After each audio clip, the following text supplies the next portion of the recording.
I thought like I knew the steps and I thought I really knew a lot of stuff, when I spent all that time in AA and NA and EDA.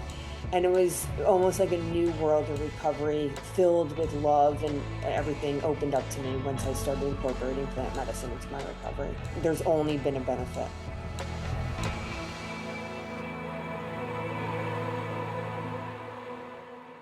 Hello and welcome to Psychedelics in Recovery Integration Radio, a safe space where PIR, also known as Persons in Recovery, come and share their experience, strengths and hope with us, with you.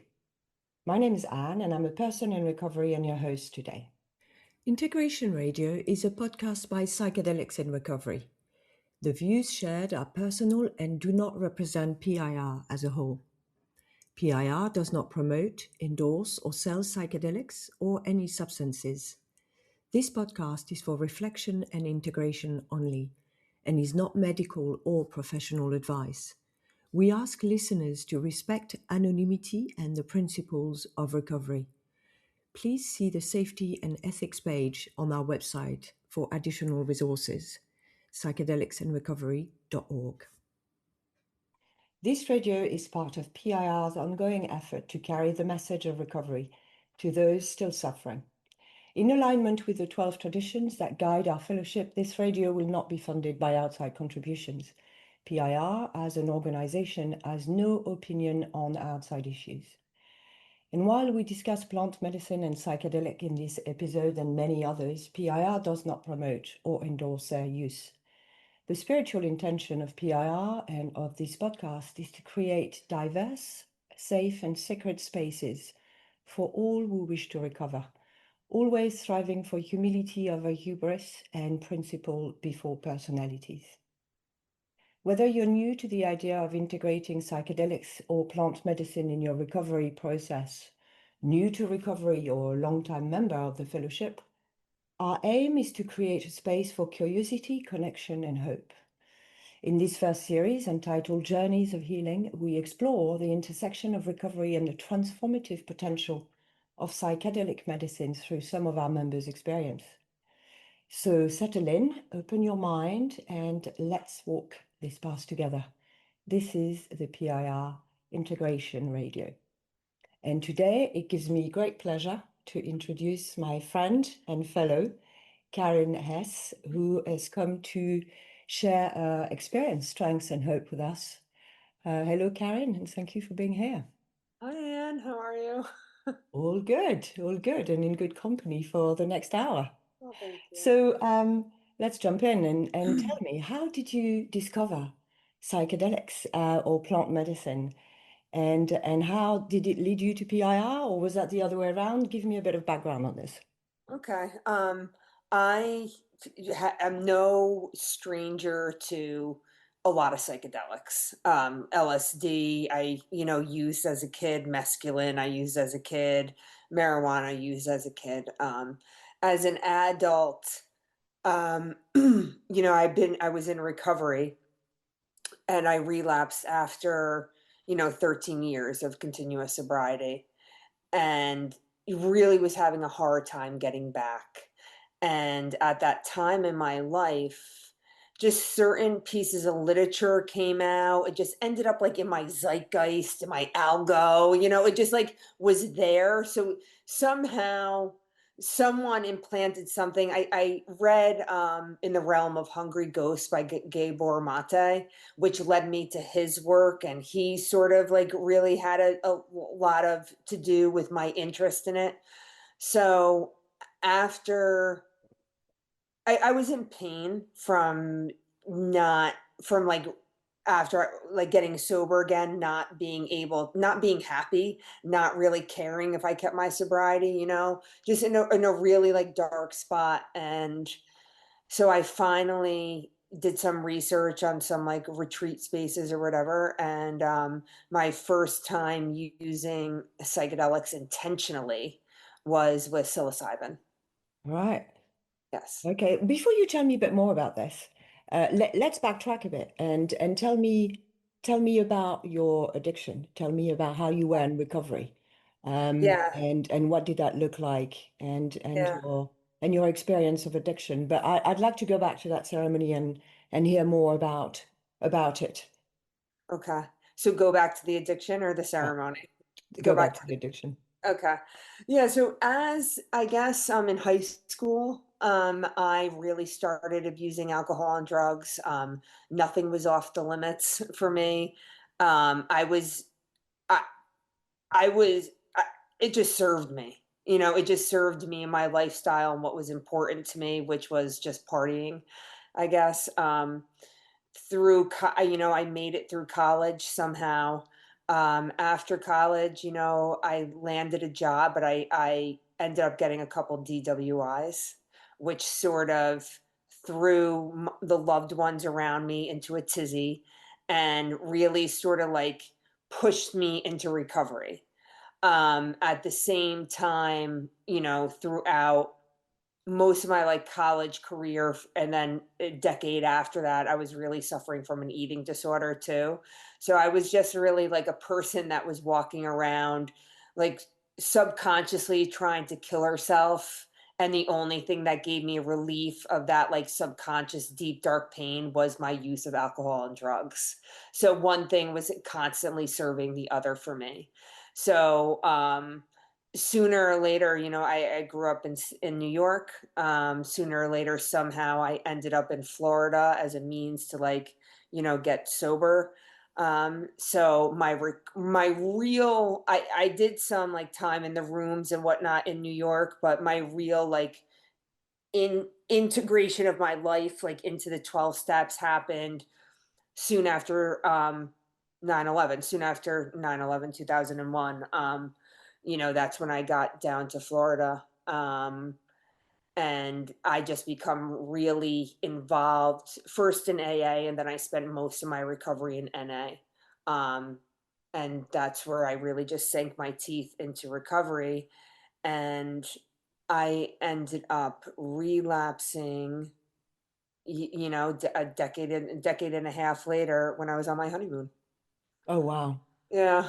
So, yeah, it was just like sort of what um the disease at that time with you have to think that by this time I guess I wasn't as active in 12 steps. I was starting to have a lot of like issues with the dogmatism, like the black and white of it, and it just really started to bother me, and I think that I just built up an excuse.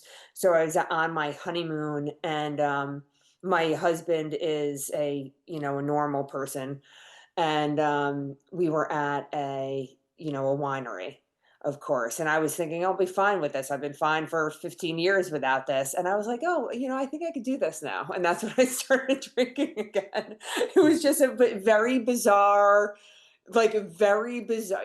I mean, you could tell like how much the disease was working on me to make Mm. such a impulsive, not impulse control is a big part of my addiction too, but to make such an impulsive decision after like living a different kind of life for so long. Yeah. And then it took me a good like 3 years or so to really get back into recovery after that. Yeah, because right away when I relapsed, I went ape shit again. Like it Mm. just, I mean, the lion was, the flame was lit, and it was like, oh, I was just breaking Yeah. out. Yeah. And what did that look like you come back? Which fellowship did you go back to? Uh, Was there anything that prompted your comeback? Did you get another yeah, rock yeah, bottom yeah. or? I got another DWI. I landed up in, I was in, I mean, like. I didn't fit the bill, if you look at me or my professional life or whatever. But so here I was after 15 years of being sober, having service positions in NA, whatever. I relapsed, and about a little less than a year after I relapsed, I ended up in jail with another DWI. I still don't Oh, drive to this day. I could, but it's way too expensive for me. So that that obviously like led me back into the rooms. I actually put myself back into a halfway house. And I took trains to my office from this halfway house. I did that. I went back into AA. And the reason why I didn't go back into NA was twofold. The first reason was because my shame, my embarrassment. I didn't want to. Yeah, I didn't want to. I didn't want to deal with that shame and embarrassment. And secondly, the reason why I chose to go back into AA was because even though I was drinking, I was going to Eating Disorder Anonymous meetings, and they based their fellowship on the Big Book. And I felt really lost, a little bit lost there, not having been working with the Big Book because I was working with the NA basic text for so Yeah. long. So that's one of the reasons why I went back into AA. Yeah. And that was good. I got a sponsor, I did the whole thing, I got sobriety, but then I would be like a weekend warrior all of a sudden, and it just didn't stick. And it was causing me a lot of pain, and that pain turned into some kind of exploration into alternatives. Like, that's when I really started thinking, maybe this isn't the end all be all of recovery. Maybe something else can actually help me, because I was doing the right things, but there was just some blockage. There was a blockage in my soul, in my chakras. There was just, I couldn't be in it like I used to. It's just difficult. That's when you started exploring Mhm. other Yeah. pathways, and so you read Gabor Yeah. and you went to your first ceremony. This is where Right. we paused, and now we've got the context. So can you tell us more about that ceremony and what happened the first time you used psilocybin intentionally? So I was on this retreat in Costa Rica. It was probably about 10 of us, and the medicine woman, and some facilitators or whatnot holding space. And I, for a long time, felt like nothing was happening. It takes a very long time for me and the medicine, I guess, to work together. But my first ceremony started with me in the ground, like the physical, in the earth, not the ground, like in the earth, with all that comes with being underground, insects, twigs, things. Like, I was in the earth in my first journey. And I That's also remembered. where the mushrooms are. Yeah, yeah, I was very much like in the earth, and I was accompanied by a snake that, in my mind, I had a boyfriend, I guess, years ago, who had this pet snake, and I was deadly afraid of this snake, and I had to take care of it when he was gone, and I was just deathly scared. And this snake was sort of my guide, like, with me through the ground. So that was sort of the beginning of my journey. And then I saw I'll tell you, like, sort of what I saw and what I felt. I see what comes up for me is a lot of masking, a lot of eyes, like facial eyes, Aztec, Inca like masks, but like in colors and popping colors, and that's what's funny, because it reminds me of the mushrooms, because, they're like the little kids. They do funny stuff. And so I would see masks, and they pop up and they pop up. And I just thought that was interesting. And, I'm still with this snake, but seeing these eyes and whatnot. And then that sort of faded away. And what happened with me was I felt sort of like a shimmering golden light, like, come from above onto my head. I was sitting up when this happened. I moved my position in my body onto my head, and I felt like sort of a vibration throughout my body. And all of a sudden, what happened with me was this this clog that I had between, like, the knowledge and moving into my soul, sort of, was dislodged. I was no longer clogged up. There was a movement between what's in my head and in my spirit, where before I was just sort of in a blockage. And it was almost like the medicine told me, like everything I was reading, all this good stuff I was taking in, like in the effort to quote unquote get better, like it just all started like melding in where I could actually bring it into my daily, into my activities, into how I live. And that was sort of a defining moment for me. And what happened then was all these misunderstandings I had about myself just started to make sense. Like for example, me not really understanding when I was acting like a victim, sort of like became a lot more sensical to me. Um, being a little more confident in the knowledge that I already had in my life and the way I was going about it. Like I became more confident in who I was as a person and as a being, rather than so scared or questioning everything I was doing all the time. Yeah, Uh, to thy own self be true. yeah, And it's in those moments that it's been my experience too, where all that intellectual knowledge, which is wonderful but absolutely useless unless it's turned into emotional knowledge. yeah, Every single cell of my body exactly. understand that notion. For me, the first time that happened, it was with the notion of the only thing that exists is now, is the present. Mm, Past is history, future is a mystery. And all uh, this for me until that point were words on a page that sounded beautiful. And it was after an LSD experience that I got to experience that stillness, absolute it's pure. And all of a sudden, it's in, and it's in forever. It's a it's permanent imprint on us.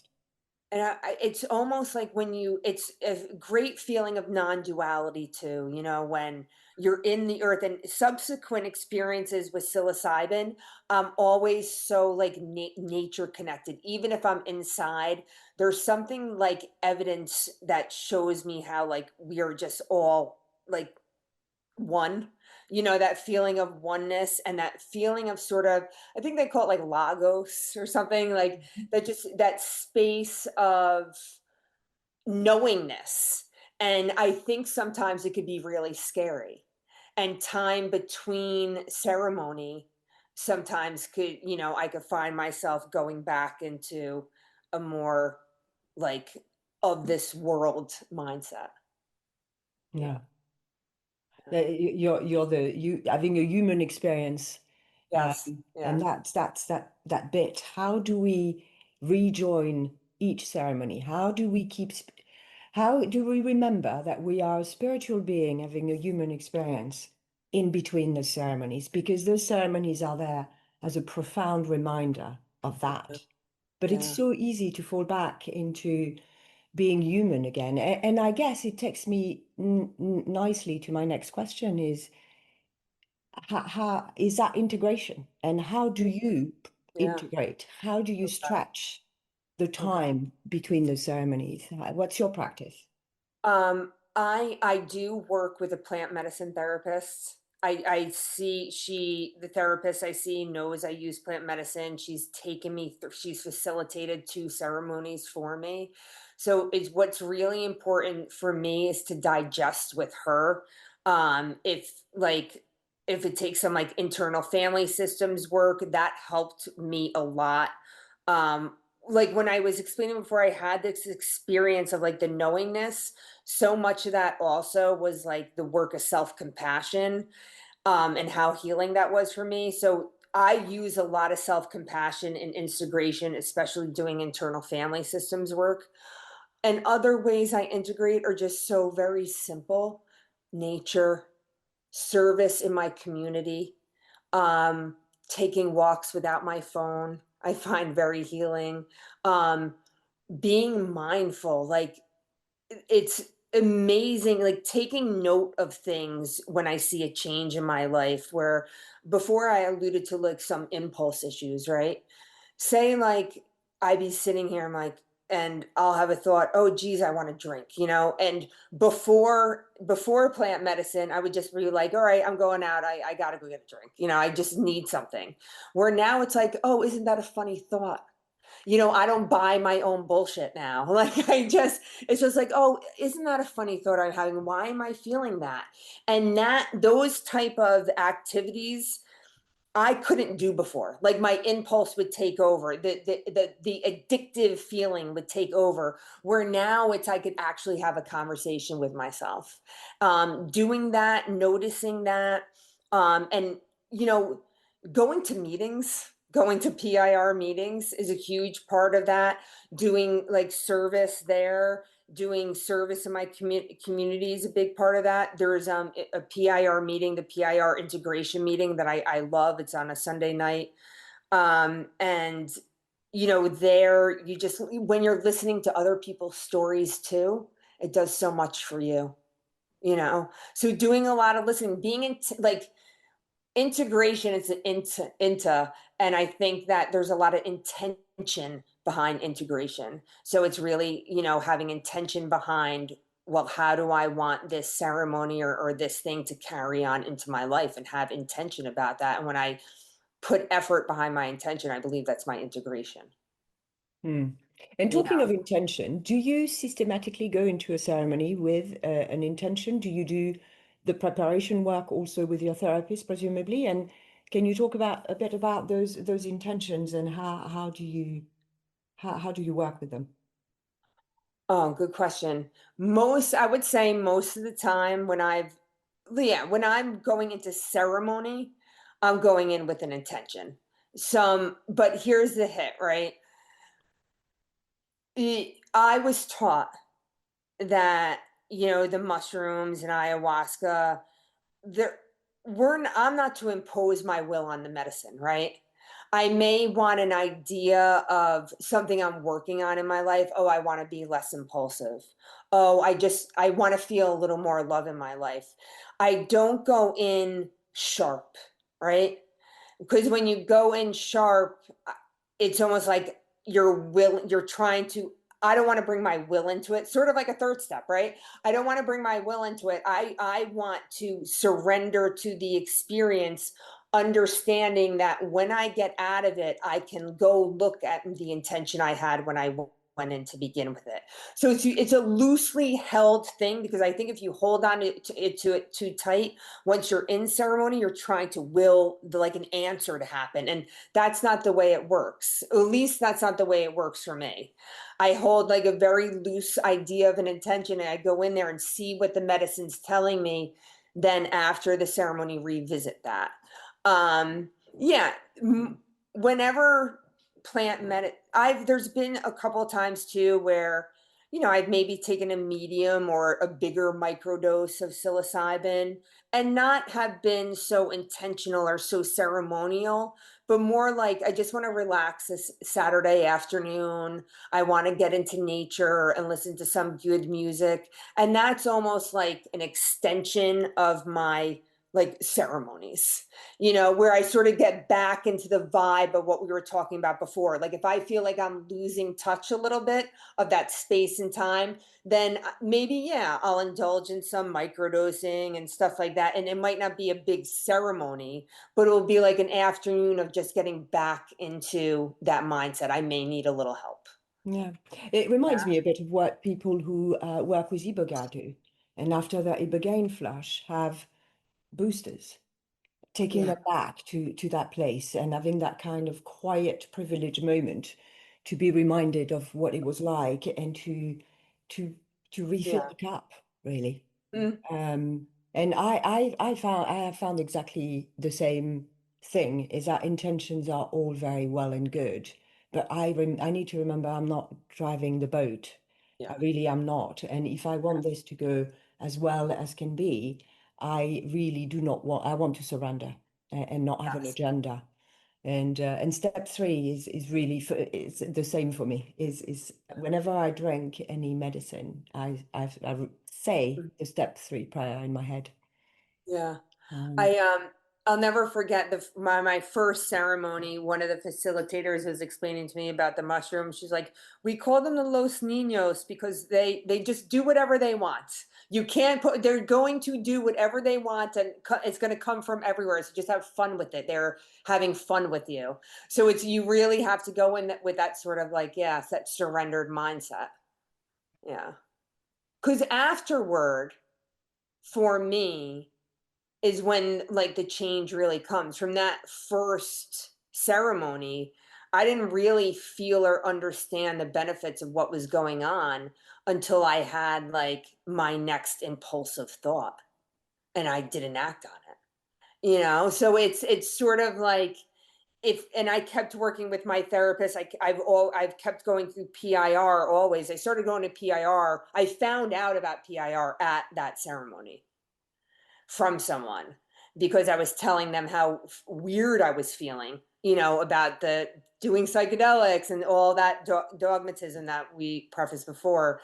And I think that with me, it's so like weeks after I'm still gaining benefits from that ceremony if I'm holding some intention in my life to, be the change I want to be.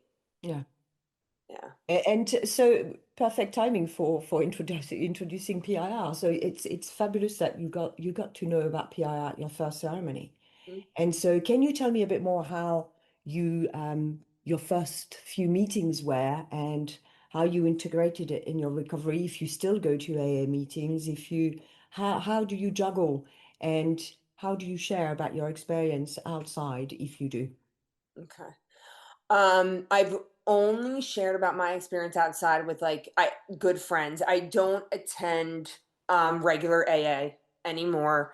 Um I've and I know in the way AA is where I live, it would not be, I wouldn't be accepted, you know.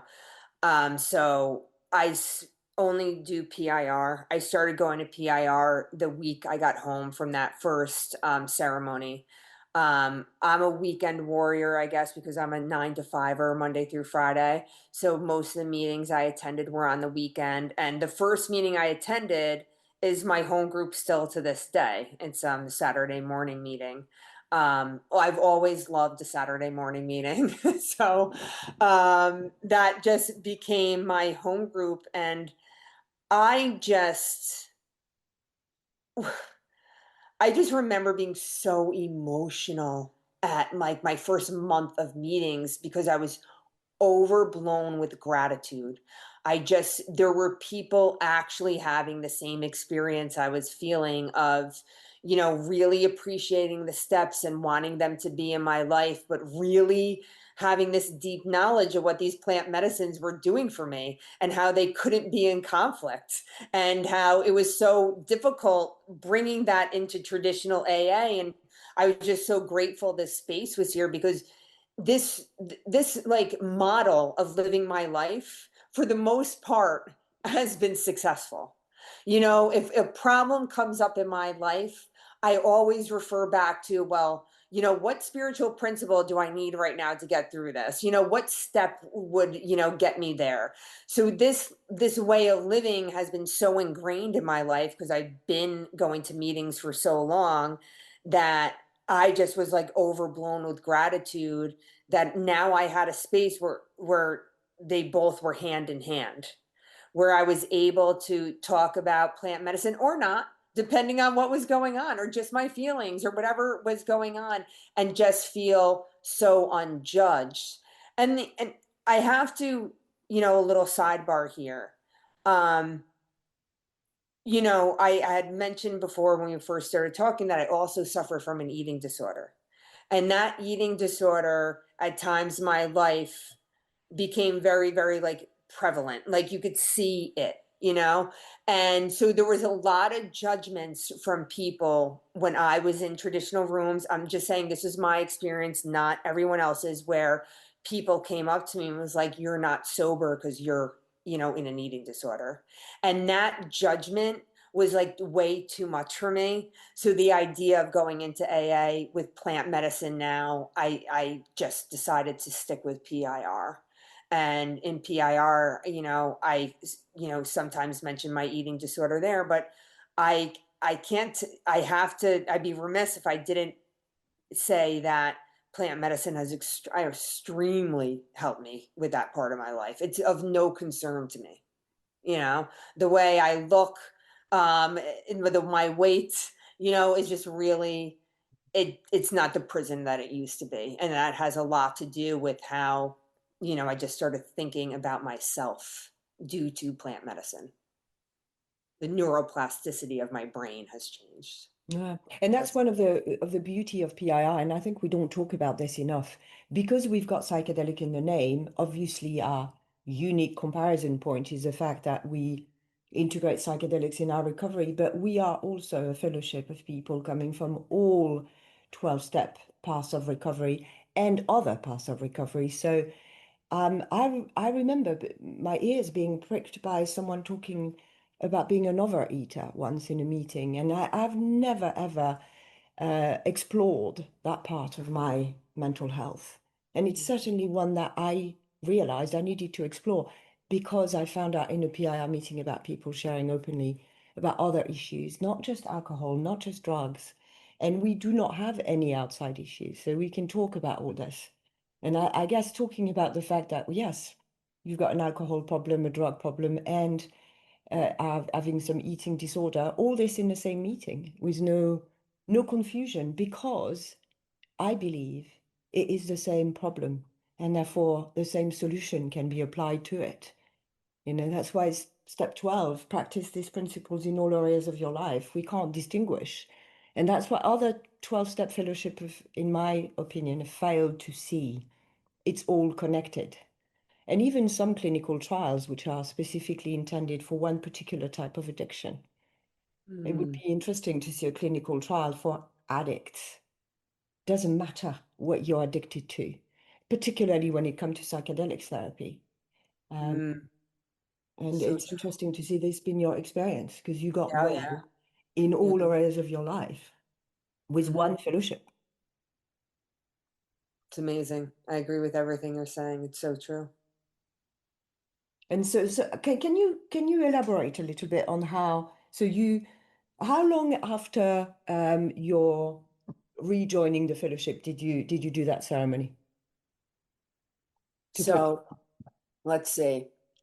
I It's in 2017 I started back going into AA, and I started before I guess I should mention this though. No.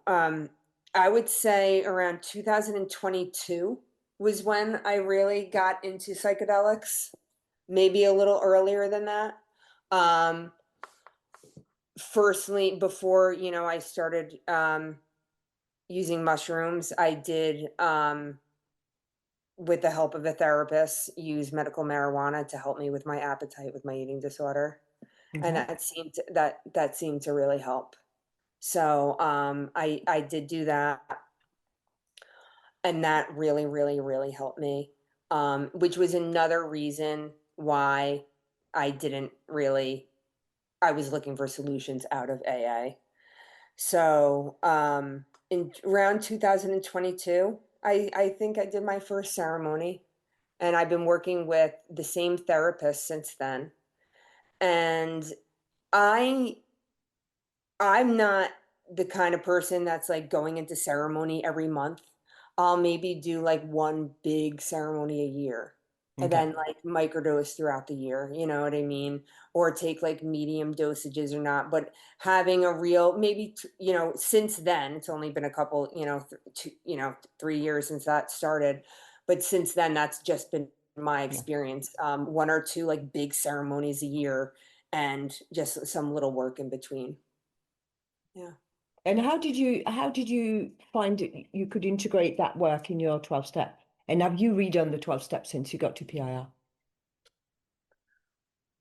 Um, well, I Ooh, it's a good question. After my first ceremony, I went through the steps in a book called Mindfulness and the 12 Steps. And I did that, like, sort of not, I did that with another girl in PIR. And it was sort of really cool. We did like a chapter a week, a step a week, and I went through it. Um, what changed with me was the way that I sort of looked at the steps, where before I was very gung ho on pointing out maybe some like punishing factors. Like things really started getting pointed out to me that I wasn't really seeing or digesting before. Um, Especially regarding like amends and self-forgiveness. Like especially regarding like 6, 7, 8, 9. Okay.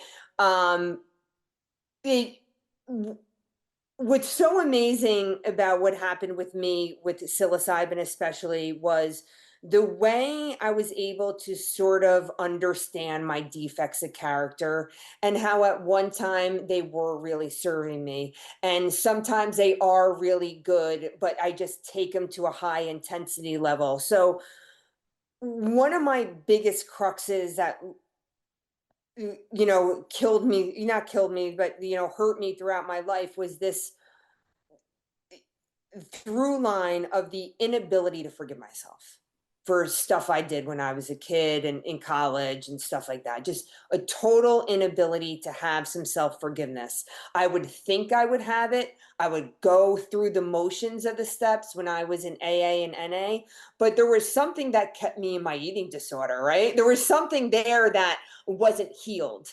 And what I know now was I wasn't able to use the tools of self-compassion, of being mindful, understanding that other people have these feelings, getting with the vibrations of my body. I didn't have the ability at all to use self-compassion in order to forgive myself. Mm. So in 6, 7, and 8, 9, when you're going through these defects, when you're trying to act different, so accepting my defects and then, going through 7, where I talked about before, where I'm able to incorporate so much more mindfulness into my daily habits for the most part. And then 8 and 9, you know, 8 and 9, there's been a line in the big book that I've missed for years, apparently. And it tells us like we do not crawl in front of anyone. And so many people think we're crawling in front of these people begging for forgiveness. And that's not what the book says. And I guess it took me psilocybin for that sense to really like get into my Mm. spirit, to really understand that. So that's really how the work of psychedelics and my step work. I'm doing the steps in such a different way because I'm so much more unblocked. Yeah. And You know, I also hear a softening. yeah, And yes. I think also a softening of the language. You are in the big book where we talk about defects of character. And then you go into PIR where we're talking about characteristic that cause suffering. And Mm, then you can even look at it as defense mechanism and going from resenting those defects of character to having gratitude. Because by now there has been a softening and we can access that part where we become the loving parent that mm, understands. And that is a complete 180. And it's also been my experience where I could not find that part of me in the strict confine of a fellowship that was quite harsh on me. And I have a tendency of being that person. I didn't need any encouragement. And it's quite the contrary. When I came to PIR and then later the PIR flavored meeting of ACA with ACA, that I discovered true compassion, which for me was completely uncomfortable. mm. Um, I agree. I think that self-compassion and just self-compassion and compassion has been like the superpower to really integrate that because it just is the avenue to healing. It's that, you can't, and if you don't really have it, you're not really going to heal it. Yeah. It's through, that premise through love, Yeah. healing through love and loving, and love and compassion to all. But that I needed to see example of it in my immediate, in my fellowship. And I, like we talked about earlier, I needed to have that emotional knowledge and that unconditional love that was given to me in my first ceremony was there forever, and that allowed me to access that part that was locked otherwise. Yeah. Yeah, and it's one of the best things about PIR is just being in a room or a Zoom room filled with people who are all feeling that too. Mm. Who are either like coming at a ceremony and they're just so in love, with the world, with peace and everything, or you're seeing people, preparing for ceremony and sharing, their fears. And I love that about PIR because we're getting, and then, sometimes people are just showing up in between ceremony, like I mostly am, just living our lives, you know, in a more compassionate, loving way. Yeah, And that's ultimately what I'm getting in the PIR meetings. It's yeah, awesome. Yeah. beautiful. And I'd like to finish up and asking you how how is your recovery today, and how your intentional use of psychedelics is helping you with whatever you're still struggling on, and what's your intention for the next few months, end of the year, and what does it look like? Ugh. Well, yeah. Um, well, my intention is always to be working with the medicine, not abusing the medicine. Um, I I would like to continue walking, through this path through the rest of my life. Just understanding that I'm already filled and I don't need to keep reaching outside of me to fill some kind of like imaginary, spiritual upleving tank that and I don't want to, what's it called, to be a hypocrite, because before we were talking about like refilling ourselves. I'm not speaking about that. I'm speaking about the understanding that the medicine's already in me, right? And that I am already connected, and to sort of not forget that.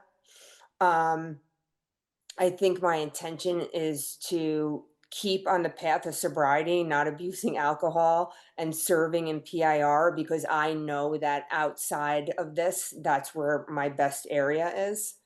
I'm also working a little on, to be honest, is sort of changing my lifestyle. Right now, I think my biggest, or what I believe my biggest like problem or roadblock is just me straddling like capitalism and sort of like the way I want to live in a more peaceful life, right? And I think sometimes, um, especially because we have these spiritual experiences with psilocybin, I can become very disillusioned, right? Very disillusioned about things that are going on in the world, or things that are just going on at my work or in my home. But ultimately, we know that that's not important, right? Because that's what's important, is that like that lagos space, that space of knowledge that we are with during our ceremony and in our meditations and whatnot, or how we're doing in the meetings.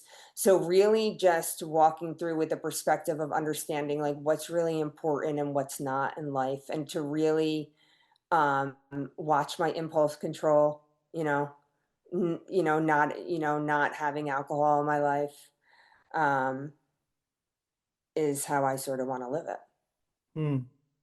you know. And tell me more about what your microdosing regimen or protocol looks like. Is it something that you do regularly, or do you do it? Are you called to it, or do you have a protocol? How does that work? I I feel really I feel called to it. I don't follow, all right, well, Monday, Tuesday, Wednesday, I'm going to microdose, whatever, I just, when there are things going on in my life and they're on the tip of my brain and I have a thought of the medicine, I have, some like 0.25 milligrams, micrograms, the capsules, and I will pop a capsule. I don't feel different, but there's something about just stopping, taking it, and then asking the medicine just to stay with me that day. I got something going on. I'm feeling a little nutty. Just stay with me that day. Like, show me how to be. And then, like, I get on with my day. That's how microdosing really works for me. It's not, I don't have a regimen. I just feel called when I might be in challenging situations or fun situations, you know? And do you find that it's got an impact on your practice that day, as in meditation and prayer? Is that something that you integrate in your daily practice, meditation and prayer? Hmm.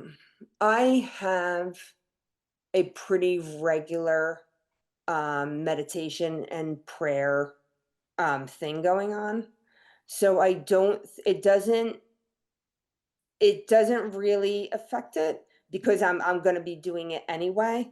I can say that on days when I'm microdosing, and I have moments throughout the day where I sort of journal a little more because things thoughts sort of come through my brain of things like, oh, this is what you're really scared of, Karyn. This is what you're really scared of, and you know it. Like sort of an uncovering. And I'll judge that. I'll write that down, and then when I see my therapist next, I'll sort of bring it up to her.